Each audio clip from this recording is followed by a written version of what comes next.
y'all, it's your girl Sakina, and I'm back for another review. This is my review for Growing Up Hip Hop. This is season 6, episode 1, and it's just so funny, y'all, because like I remember back in last year at the start of the pandemic when I first started my YouTube channel that I was, recording the show, and that's when my views really started to pick up when I was doing Growing Up Hip Hop. And I was just like, back then I only had like 60 subscribers, and now I'm at 2,000, and it's just like, it's the love for me. But yes, I just love the fact that, here I am again, around the same time doing the show again. I'm just feeling a little nostalgic, y'all. But yes, so we see that Bree is narrating what's going on with the cast. I love when she does her narrating stuff. She tells a good story. She gives a good key and all of that good stuff. And we see that Angela got a new man, and we see that play out in social media and all of that, the blogs and all of that. We know today they are not together, and obviously throughout the show there was some trouble in paradise, which I'm guessing led up to them breaking up. We probably get to see that on the show.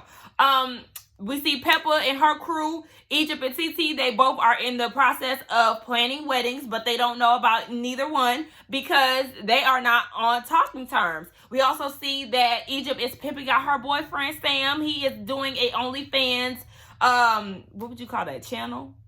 Page? Whatever the hell. He's doing the OnlyFans, and, we'll talk about that later on. But before we get into that, it was Egypt talking about, we're really Jay-Z and Beyonce, and people are treating us like we're not. Girl, they treat you like you're not because you're not. You're nowhere near Jay-Z and Beyonce status. People gonna get enough of trying to compare themselves to Jay-Z and Beyonce because y'all not even in the same tax bracket, nowhere close to theirs, and y'all don't even give off the energy that they give off. So it's not even necessarily just a money thing. Y'all's energy don't match either. And I'm just like, people make me sick with that damn comparison. Anywho, we see some newbies as well. Those newbies are Stevie J and his kids.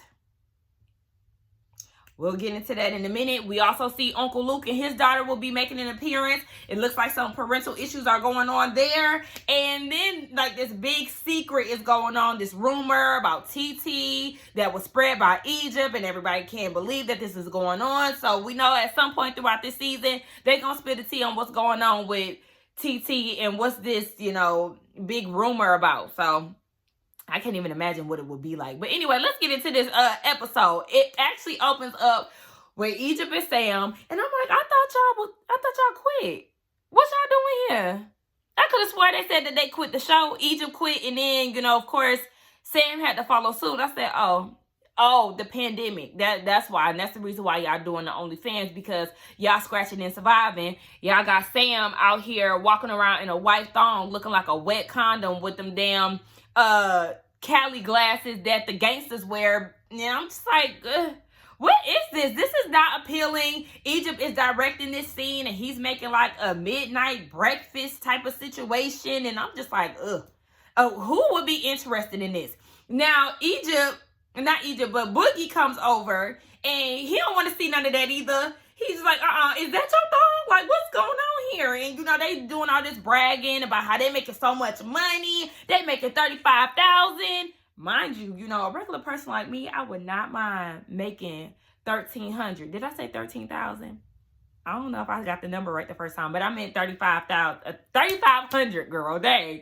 But I'm just like, girl like me, I could use that type of money. But it was just like, they was just bragging like it was just, like it really, really took off. And I was just like, okay, I was with Boogie. Like, I would definitely raise my price a little bit more. Like, I'm worth more than that. I said, okay, because I don't like to be too showy with my body anyway. And I'm definitely not about to be doing that for $3,500. But y'all supposed to be Jay-Z and Beyonce status. Y'all not. That's what, like, y'all, like I said, y'all nowhere near the tax bracket. Like, please, get the fuck out of here. Y'all, bottom of the barrel. Anyway, yeah, so they are talking about how Peppa has been so supportive of them, and they really want to show some type of gratitude towards her, so they want to throw her a birthday party. Now, Peppa comes in, and she was just like, you know, what's going on? She said that at the start of the pandemic, she moved to Vegas, and of course she wanted Egypt and Sam to move in because they was homeless anyway. They weren't gonna make it out there in LA because they ain't got no damn job. So they came and lived with her. But I mean, Sam and Egypt, I just really get tired of them. I get tired of Pep too. Anyway, we're moving on to Stevie J and his kids. We see that his daughter Savannah and Stevie J Jr., they at the house and they having a conversation. He telling her that Stevie is on the way over. Come to find out, they having some type of beef. I never really been the one to like Savannah. Anytime I would see her on Love and Hip Hop or the little Stevie J show that he had, I just wasn't feeling her energy. I felt like, you know, she was doing the most to be seen. And, you know, oh my gosh, my dad is Stevie J. Like, let me turn it up a little bit. Like, it just, her way of being just was never authentic to me. I just never really cared for her. But Stevie J gets there. Come to find out, Stevie J Jr. was gifted the condo or the house that he's staying in because he graduated. He has an issue with Savannah because, baby, she's homeless as hell, and he's trying to figure out, okay, so what you doing to get work? Because it's people out here in LA that's doing a lot of scamming. There's some rappers out here doing the PPP. Basically, is what he's saying. Don't get caught up doing the PPP and end up in jail because I ain't bailing your ass out. And then when he said that he bought the son the house, I said, oh, well, you better hope that Mimi or Jocelyn ain't gonna come after you for some child support because, I mean, last time I checked, I thought he was struggling with some money issues. Now, don't get me wrong. I love to see that he was able to support his son like that. More power to him. But I was like, you might want to watch out because Jocelyn might be coming for you. Me too. But Savannah is being real low-key. You know, she can't really answer where she getting her money from. And she basically telling him, like, don't worry about it. And she gonna say in her confessional, well, you know, I ain't never had no steady job, but just know that basically she always get the bag. She always got some money. And my dad worrying about how I got the latest Chanel. I said, ugh, girl, you can tell you spent a lot of time in Atlanta. You brought that Atlanta scamming, broke ass, smoke and mirrors mentality to LA. But then again, wait, LA is just as smokes and mirror-y as Atlanta. So, I mean, shit, you fit right in. Never mind. So, yeah, I was just looking at her like, girl, you unemployed, but you can rock Chanel. You know, people be putting on airs. That's why I'm doing this. Like, you got the latest Chanel, but you sleeping on somebody's couch, or are you paying for an Airbnb? The money that you're paying for an Airbnb, I'm pretty sure you can put towards something else because Airbnbs are not cheap. But go off, little brokey. Anyway, let's go on to the next. We see that Tanise, JoJo, and Vanessa get together. And Vanessa, she looks amazing. We all know that Vanessa struggled with her weight last season. And, you know, but Angela was on some just workout type of shit. And we see that once the pandemic hit, Sis put in that work and the pounds got to shedding. That stomach is on flat, ass on what's that. And I was here for it. I said, yes, come on. The only thing I was not here for is that damn leave out that we seen. Sis, I'm gonna need you to get some of that hair that Angela be promoting on her Instagram. Get you some of that. Make sure you get you a closure so we can have a seamless sew-in, okay? Because that leave out is a hell no to me. I'm just like, who's still doing leave out these days? Like, I ain't did no leave out in I don't know how long. It's been years, okay? Closure me up. Close that bad boy up. I don't want no friends. I don't want to have to keep flat ironing that shit to make it blend with my hair. Like, it's just too much work. I said, Vanessa, we need to upgrade thy hair. Get you a good closure. Get you a lace front. Something, sis, because leave out is a no. Another thing that I noticed about Miss Vanessa, veneers, okay? You can see it all in her top row. You can also see it in Savannah. I said, well, y'all gonna get enough of having this damn big ass teeth in y'all mouth, but go ahead.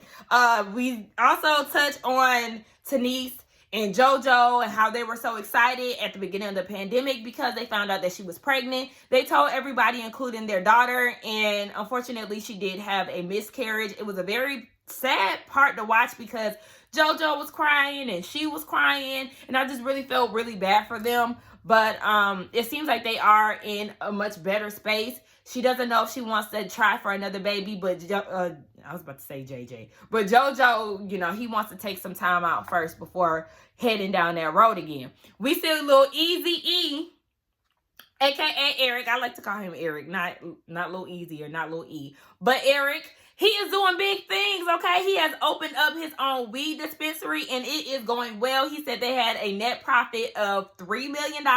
And then later on in the episode, they did like a little commercial clip or something like that.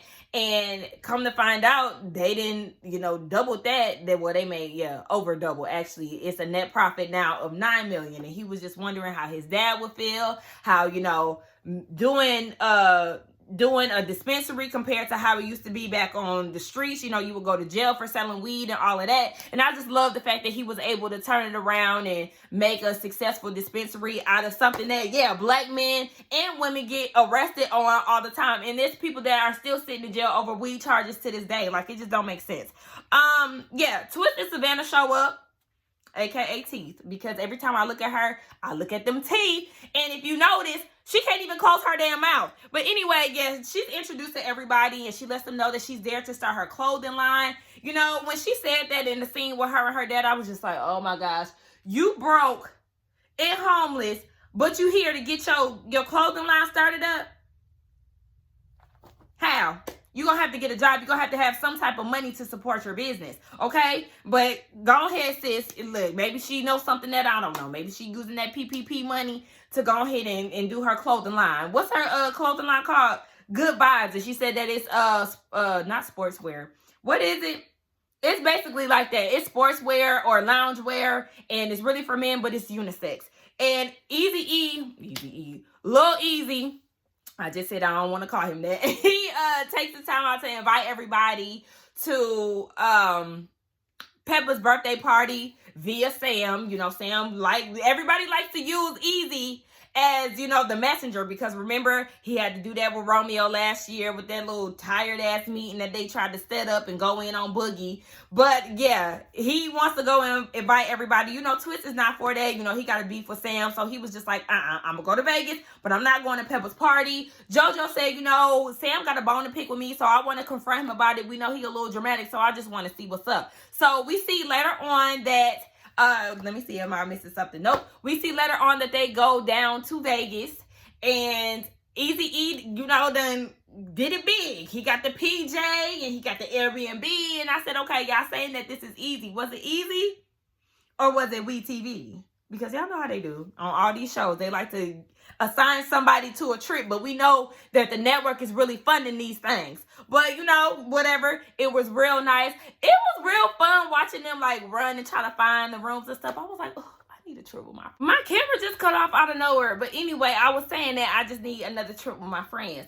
Anyway, we see that TT, her mama, and her sister are going wedding dress shopping down in New York. So I'm like, okay, does TT live in New York now? Because she was saying her mama is in town. I mean, I know her mama live in Jamaica, but I was just wondering where TT live now. Is it LA, or are you in New York, or were you just there to visit? Because I know sometimes they just go there to visit.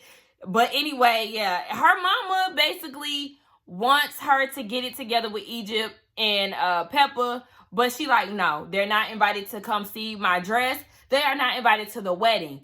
None of that. Her mama is like, she's real big on family. But I'm with TT. Like I said before, last season, being an adult and being a grown-up, the luxury of being that is that you get to pick and choose who you want in your life. If you don't want to see somebody, if you don't want to be around them, bye.